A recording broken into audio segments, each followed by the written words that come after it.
अस्सलाम वालेकुम व्यूअर्स, कैसे हैं आप सब। उम्मीद करता हूँ आप लोग खैरियत से होंगे।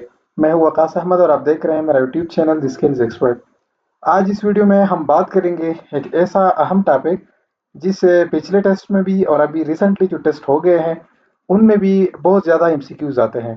तो अगर आप उन एमसीक्यूज को समझें तो उसी तरह के एमसीक्यूज बहुत ज़्यादा चांसेस है कि वो भी टेस्ट में आ जाए।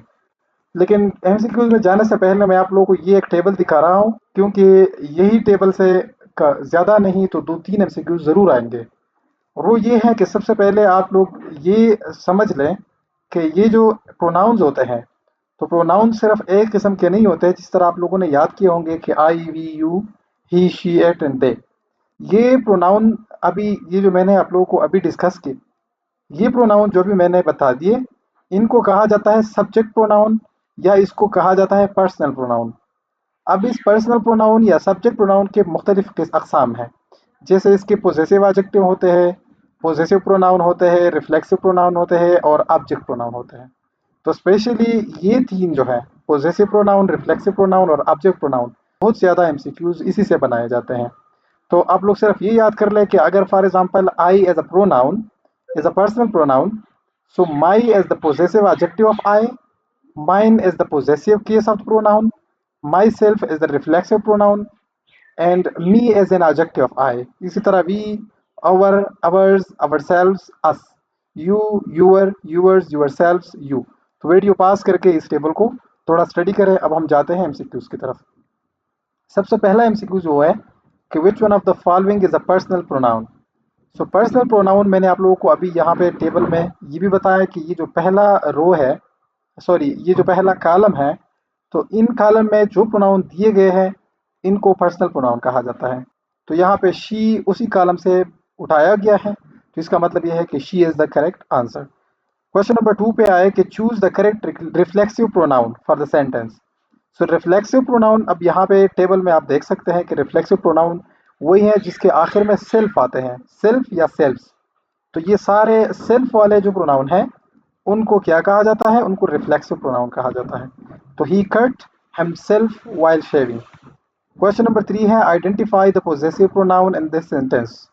सो पोजेसिव केस जो है यहाँ पे माइन है, और ये इसी टेबल में ये भी दिया गया है। तो टेबल अगर आप देख लें तो उसी में आई का जो पोजेसिव प्रोनाउन है वो माइन बनता है। क्वेश्चन नंबर 4 पे आए which one of the following is a demonstrative pronoun. So demonstrative pronoun की के लिए आप लोग ये बात याद रखें कि ये दो किस्म के हैं। There are two types of demonstrative pronoun, one is this and the second one is that. अब दिस और दैट ये सिर्फ दो किस्म के डिमॉन्स्ट्रेटिव प्रोनाउन है। दिस यूज होता है सिंगुलर के लिए, दैट भी यूज होता है सिंगुलर के लिए। अगर आप लोगों ने प्लूरल के लिए इस्तेमाल करना है तो दिस से दीज बन जाएगा और दैट से दोज बन जाएगा।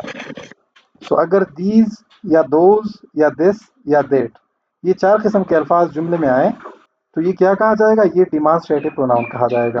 तो यहाँ पे करेक्ट ऑप्शन जो है वो दैट है। क्वेश्चन नंबर 5 है कि fill in the blanks with indefinite pronoun. So पहले आप इंडेफिनिट प्रोनाउन समझे कि क्या होता है। वो प्रोनाउन जो किसी जुमले में नाउन की जगह इस्तेमाल हुआ है, लेकिन वही नाउन का कोई भी पता नहीं है, स्पेसिफिक नहीं है, तो उनके लिए जो प्रोनाउन यूज होता है उसको हम कहते हैं इनडेफिनिट प्रोनाउन। और इसके एग्जांपल्स क्या हो सकते हैं, somebody, anybody, nobody, everyone, something, anything, nothing, one, each, all, some, many, several, few, both and either.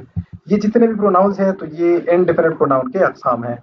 सो यहाँ पे आप देख ले समवन वही लफ्ज है जो कि किसी की तरफ भी इशारा हो सकता है, इसमें कोई खास पर्सन को टारगेट या पॉइंट नहीं किया गया। तो option A is correct one. Question number 6 है we invited them to the party, which type of pronoun is them. So them definitely वो टेबल में हमने डिस्कस किया कि ये ऑब्जेक्ट प्रोनाउन है। Question tense uses a relative pronoun correctly, she is the girl who can won the prize, so option A is correct।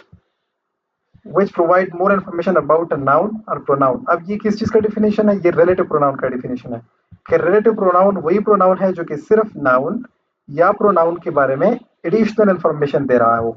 अब यहाँ पे हु आप देख लें तो हु यहाँ पे गर्ल या शी की तरफ इशारा है, जो कि वो ज्यादा इंफॉर्मेशन दे रहा है कि शी इज द गर्ल, लेकिन वो क्या है कि हु वन द प्राइज, जिन्होंने प्राइज जीत लिया है।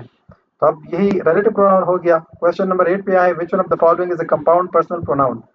सो कंपाउंड पर्सनल प्रोनाउन के बारे में ये बात याद रखें कि वो प्रोनाउन जो सेल्फ या सेल्व्स को पर्सनल प्रोनाउन के साथ मिला के बना हो उसको कंपाउंड पर्सनल प्रोनाउन भी कहा जाता है। जिसे जिसे हमने पहले रिफ्लेक्सिव प्रोनाउन का नाम दिया, अभी रिफ्लेक्सिव प्रोनाउन को हम कंपाउंड पर्सनल प्रोनाउन भी कह सकते हैं। तो यहाँ पे माई सेल्फ जो है वो कंपाउंड पर्सनल प्रोनाउन का एग्जाम्पल है। क्वेश्चन नंबर 9 है, each of the boys has done his homework. So यहाँ पे what is the pronoun in this sentence. So यहाँ पे डेफिनेटली आसान सी बात है, each of the boys has done his homework. So has जो है ये प्रोनाउन है जो कि इस जुमले में यूज हो गया है। क्वेश्चन नंबर 10 है, what is the correct pronoun to complete the sentence, neither Ali nor Asad brought has books. So यहाँ पे हैज आता है। Identify the pronoun errors in the sentence, यहाँ पे क्या गलती की गई है। So everyone should do their own work. So has नहीं आता, यहाँ पे दियर आ रहा है। So their is the correct option. Question number 12 है, which of the following is a reciprocal pronoun. So reciprocal pronoun जो है वो क्या होता है, it expresses the mutual action और रिलेशनशिप बिटवीन टू और मोर नाउन्स। सो इस डिफिनीशन को देख के जो रेसिप्रोकल प्रोनाउन है उसको हम कहते हैं ईच अदर। वन जो है वो क्या है, वो इनडेफिनिट प्रोनाउन है। हिमसेल्फ जो है वो रिफ्लेक्सिव प्रोनाउन है। एवरीवन जो है वो भी इनडेफिनिट प्रोनाउन है। क्वेश्चन नंबर 13 को देख के choose the correct pronoun, this is the student dash notebook was last, whose notebooks was last. तो यहाँ पे ऑप्शन बी करेक्ट है। क्वेश्चन नंबर 14 है, identify the pronoun in the sentence. इस सेंटेंस में कौन सा प्रोनाउन यूज हो गया है। Do you know who they are. तो यहाँ पे बहुत ज्यादा है, यू भी प्रोनाउन है, हु भी प्रोनाउन है और दे भी प्रोनाउन है, लेकिन यहाँ पे फोकस जो है वो दे पे है, तो इसलिए आप दे को ही सिलेक्ट करें। क्वेश्चन नंबर 15 है कि choose the correct demonstrative pronoun. तो डिमॉन्स्ट्रेटिव प्रोनाउन मैंने ऑलरेडी आप लोगों को बताया कि दिस, दे, दोज, दीज। तो यहाँ पे कौन सा आया हुआ है, दिस आया हुआ है। This is the correct option. Question number 16 है, विच sentence contains a reflexive pronoun. तो जाहिर बात है रिफ्लेक्सिव प्रोनाउन मैंने आप लोगों को बता दिया कि जिसमें सेल्फ का लफ्ज यूज हो गया हो। तो हर सेल्फ यहाँ पे यूज हो गया है। So she washed herself. तो ये ऑप्शन बी जो है वो करेक्ट ऑप्शन है। क्वेश्चन नंबर 17 है, which of the following sentence contains an interrogative pronoun. तो इंट्रोगेटिव आप यहाँ पे देखें कि I don't know which is better. तो इस सेंटेंस में प्रोनाउन को यूज करके एक टाइप ऑफ क्वेश्चन पूछा गया है। So this is the correct option. Question number 18 है, nobody was in the room, what kind of pronoun is nobody. तो जाहिर बात है इंडिफिनिट प्रोनाउन है, अभी हमने डिस्कस किया है इसको। क्वेश्चन नंबर 19 है, what is the correct pronoun for this sentence, it was dash who called you. तो इट वाज आई। सही है, यहाँ पे पर्सनल प्रोनाउन यूज होता है और पर्सनल प्रोनाउन इन चारों में से ऑप्शन बी में दिया है।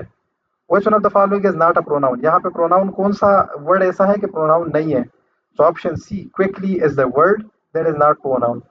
सो अब इसी तरह एक शॉर्टकट व्यू हम नाउन को भी देंगे, इसी तरह वर्ब को भी देंगे, एडवर्ब को भी देंगे। तो आप लोग इसी को स्टडी करें और इसी को फिर सिर्फ ये नहीं कि आप इस वीडियो में देखें और आप लोगों को याद हो जाएगा।